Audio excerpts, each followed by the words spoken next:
Good morning. Good morning. Welcome to Media Pulse, a weekly look at how the Thai media covers politics here in Thailand, where we help you make sense of what goes on. Of course, the Thai media must have been very busy the past 1 week. They have, yes. With so much going on, the whole series of events triggered by the ouster of Prime Minister Srettha Thavisin by the Constitutional Court last Wednesday.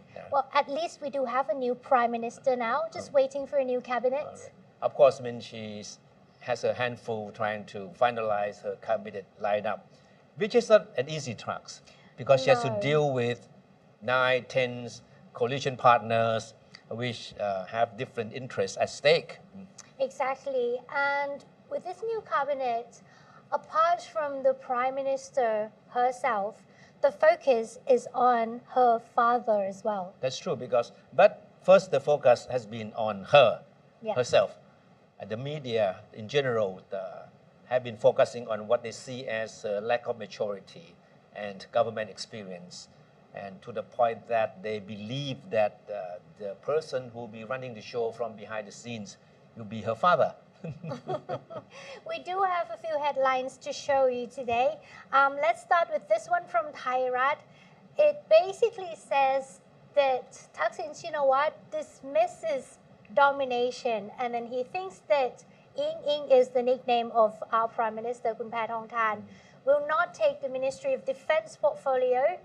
And then he says that they have the same DNA, so she would be capable of solving economic problems. Thaksin certainly was trying to suggest that because they have the same DNA, so his daughter will be as good as him in running the country. Yeah, and people are wondering if he is, who's the real Prime Minister here? Is he dominating politics or is it really his daughter? And this is his answer. And he said, she's not dominated by me, but she's under my control. So what? She's my daughter. And he's very frank. Yeah, in a way, in fact, another translation of what he said is that she's not dominated by me, but I possess her. I think that would be the more direct translation of what he said. That sounds like a ghost possessing someone. That's exactly what he said in Thai. ผมเป็นเจ้าของ right? So his father. So he claims that he is in total possession of his daughter. Another possible translation would be I own her, but that sounds really weird. So yeah, under my control is for context, I guess. But on this issue of her lack of government experience, certainly Kun Takin has a team of spin doctors who have been trying very hard to turn her lack of experience and youth into an advantage for the 38-year-old leader. And they claim that being young and hardworking politician with fresh ideas and energy, Takin is in a very good position to take the reign of the country. Wow. Having been in the news industry for so long, many decades for you, has there ever been a cabinet formation this chaotic? No, it's quite common because every cabinet reshuffle or every attempt at forming a new cabinet is always riddled with competition and with this so-called horse trading among all the coalition partners or even within the party that is the core of the coalition itself. Horse trading is a term that we hear a lot during the cabinet formation, and we do have a definition for you as well, just in case. So this is the definition from Oxford English Dictionary, OED. Basically, it says horse trading is an unofficial discussion in which people make agreements that provide both sides with advantages. So political horse trading. So as Clare mentioned earlier, that Kun Takin has come to his daughter's defense against criticism that she is too young and not fit for the job. And Thaksin said that being young should be considered an asset for his daughter because she will not feel awkward in soliciting ideas and suggestions from people with more experience and knowledge. So that means that being young, she would be more sort of comfortable in approaching people with more seniority to ask for advice and suggestion. So this is how Thaksin defends his daughter's youth and lack of experience. That's interesting. But we have one of the staunchest critics of Thaksin, which is Mr. Jatuporn. And he actually came out and said, we have this headline from Bangkok Biz News. Kun Jatuporn actually says, Thaksin uses his final pawn, dragging his daughter into killing zone. What do we mean by killing zone? This is a new term that we have been hearing only recently. Kun Jatuporn, who is, as Kun Yuntrai just mentioned, is a staunch critic of Kun Thaksin. In fact, they were formerly, they were on good terms, right? They were allies. Right? But for some reason, Kun Jatuporn has turned against Kun Thaksin, and now he's very critical of his daughter, Pattongtan. In Kun Jatuporn's reading, Kun Pattongtan was dragged into this position, being the Prime Minister, by out of necessity, and because there are hosts of problems awaiting her. And what he means by killing zone is that she will be dragged into this new position, and she will be facing a lot of problems that at the end of the day may land her into very serious legal troubles. Dangerous zone. Dangerous zone. So that's exactly what he's trying to suggest, that it's not going to be a smooth sailing for the young Prime Minister, but it could be a political trap that will cripple, her career. And one of the traps could be the qualifications of the members of the cabinet that she is trying to form at the moment. That's true. I think that is a fallout from the ruling of the Constitutional Court. As we all know that the Constitutional Court dismissed Kun Srettha as Prime Minister on the grounds that he lacked evident integrity and he had breached professional ethics. And all these stem from his appointment of Kun Chinban, lawyer of the Shinawatra family, who was jailed for 6 months on charge of contempt of court in connection with the bribery attempt. The snack box lawyer, that was his nickname. In a legal case against his boss, Kun Thaksin Shinawatra. And that ruling certainly has a very, very, very serious ramifications up to these days. Exactly. So the forming of the new cabinet by Kun Pattongtan has been delayed, to some extent, by the worries that they need to make sure that all the cabinet members or would-be cabinet members do not have tainted records. So they're checking all the qualifications in detail. We do have a headline from Matichon, and it talks about ethical standards of the minister. Basically, it says ethical standards, the big issue for Pattongtan's cabinet. Yeah, so it's an article that features interview with 2 political experts, basically. And yes, one of them talk about Kun Chunban and the potential conflict that they might have with people on the name list for the new cabinet. Because remember, Kun Thammanat has a drug trafficking case in Australia. And then there are a few other peoples as well. And another expert in social science from Silpakorn University talked about it in this article as well. He basically commented that as long as interests align, even when there is a problem, there can still be a position in Thailand. So basically, as long as the interests align, qualifications might not play a major role. Kun Thammanat has been making headlines because of rebellion he is leading in the Palang Pracharath party. Kun Thammanat is in control of a faction of about 30 of the 40 MPs of the party. And he is certainly defying the decision of the party leader, General Pravit Wongsuwan, who has submitted a list of potential cabinet members to Kun Pattongtan. The list that excludes Kun Thammanat. But Kun Thammanat also has his own list of potential cabinet members submitted to Kun Pattongtan. So there are 2 rivals list of cabinet members from this party. And it's very interesting, as you mentioned, that Kun Thammanat could be a problem because he was sentenced to, he served a jail term in Australia in connection with a drug case. Yeah. But the issue is that he claims that he wasn't really found guilty of drug trafficking. But his prison terms was the result of what is reported to be a plea bargain with Australian authorities. And that's why he has been so confident that he has committed nothing wrong criminally. Although he served a jail term. That's Why? right. Because he is confident that he wasn't really found guilty of drug trafficking. As I said, his jailing was a result of a plea bargain, right? So he insisted, and he still keeps insisting to this day that he has never been found guilty of drug trafficking. Okay.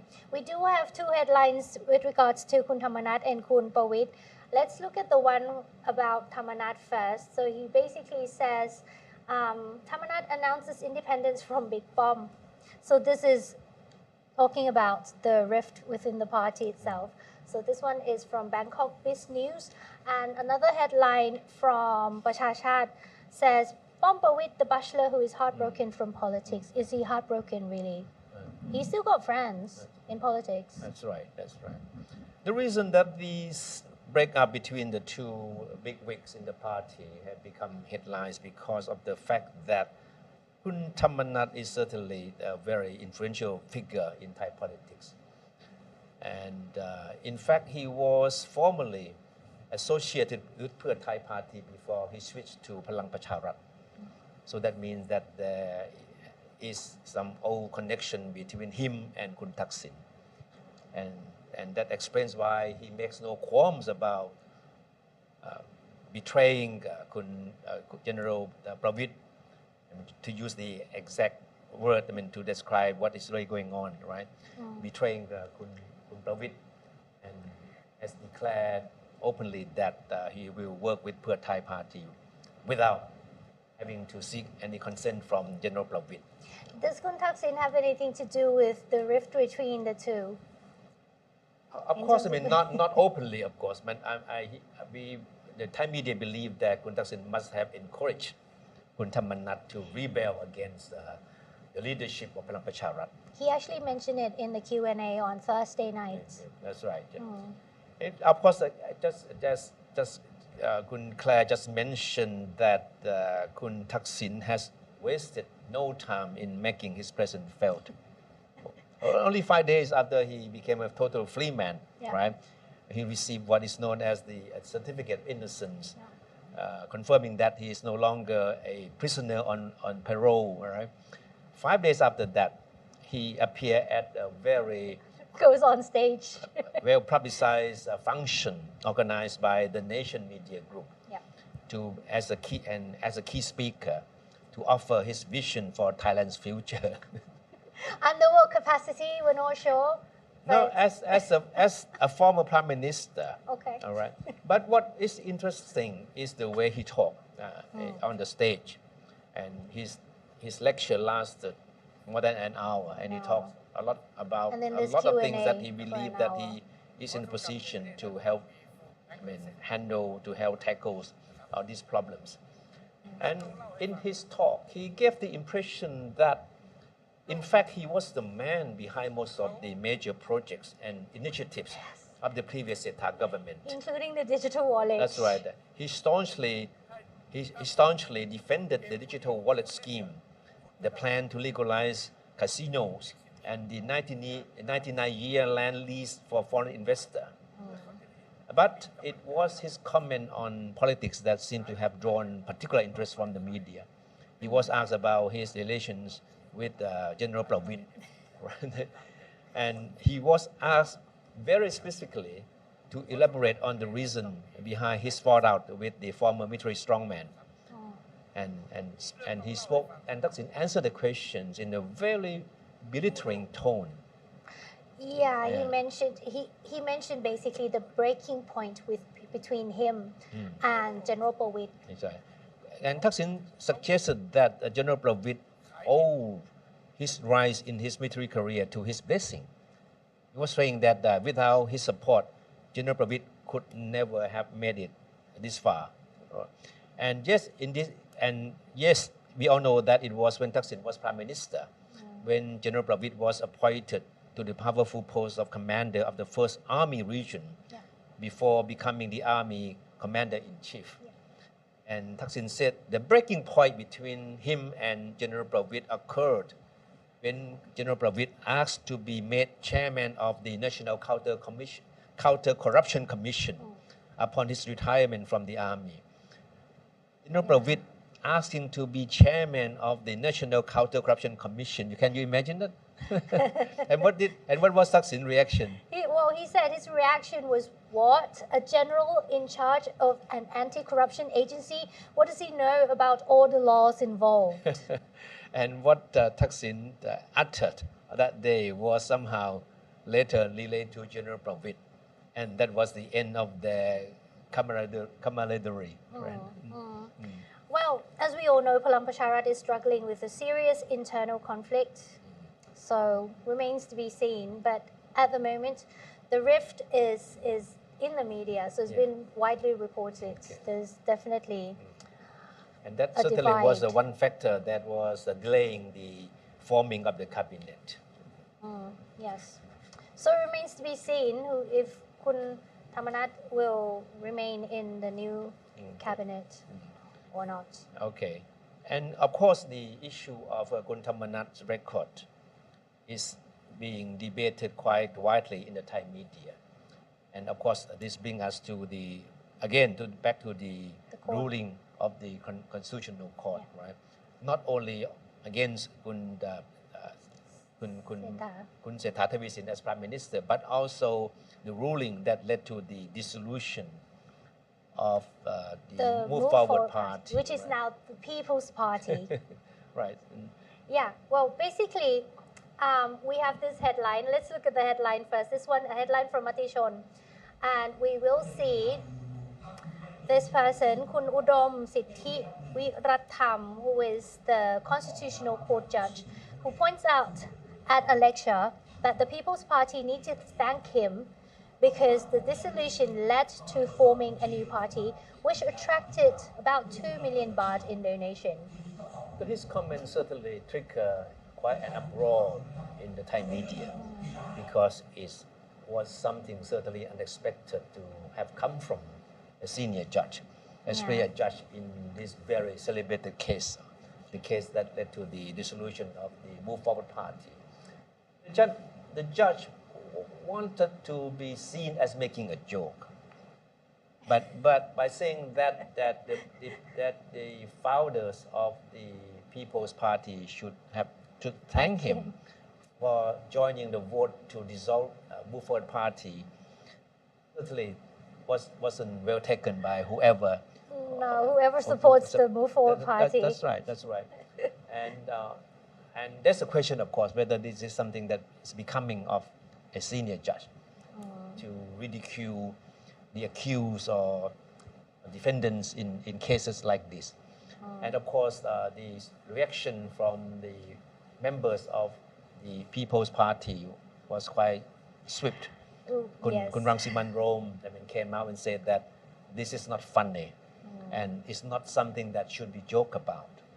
Is he trying to make it funny? Because from the look of in the news footage, it doesn't definitely not in a light mood. Of course, he was referring to the fact that the People's Party was able to raise more than 20 million baht within days after it was founded, days after the dissolution of the Move Forward Party.